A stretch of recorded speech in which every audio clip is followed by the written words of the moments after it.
Uulan na nga po eh. Grabe ka naman. Eh, di maganda. Sobrang init naman. Ano, gusto mo? Kantan kita. Di ba gusto mo yung Ben and Ben? Oh, teka. Kanta na lang kita ng Ben and Ben. Gusto mo? Wala kang magagawa.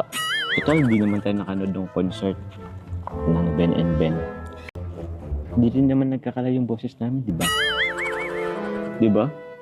Kakainis, kakainis, na ayaw mo.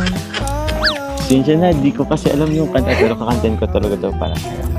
Ulitin ko ha. Kakainis, na, alam mo bang ano nito? Sige na, yung umpisa lang. Kakainis, na ayaw mong maniwalang mahal ka. Ano pa bang kailangan? Di ko talaga to alam. At ano pa bang kailangan kong patunayan sa'yo, Sinta? Pero naiintindihan ko naman, iniiwasan mo lang masaktan. Paninindigan kita, oh, mamahalin kitang buong. Kahit sa pagtanda ako'y sa'yo. Yun. Ay, di pa pala. Ika'y ingatan ko. Di ba? Paninindigan kita, oh, oh.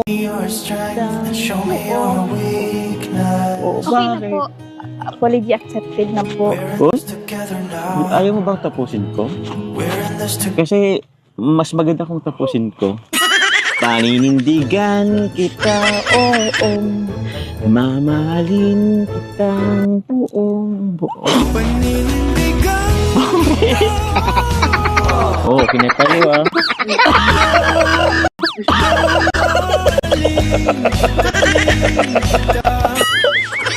Pinakain yung petals.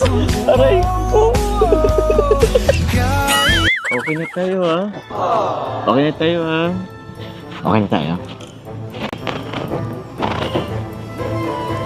Uy, di ka pa nagsasagot eh. Opo, okay na po. Oh?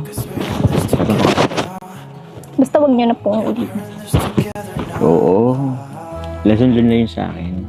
Pero alam mo, hindi kasi ako masyadong nakikinig ng pinagin. Pero maganda rin pala yung meaning ng kanta, ano? Parang saktong-sakto sa akin. Oo. Oo.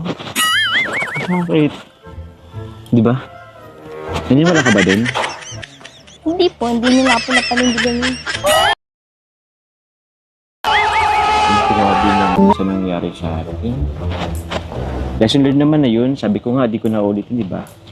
Pero promise yan, di ko na talaga yun uulitin. Opo, kain na po kayo. Makan ka na ba agad? Mamaya na. Uy, Kuya, makain na po. ayaw mo kong makasama.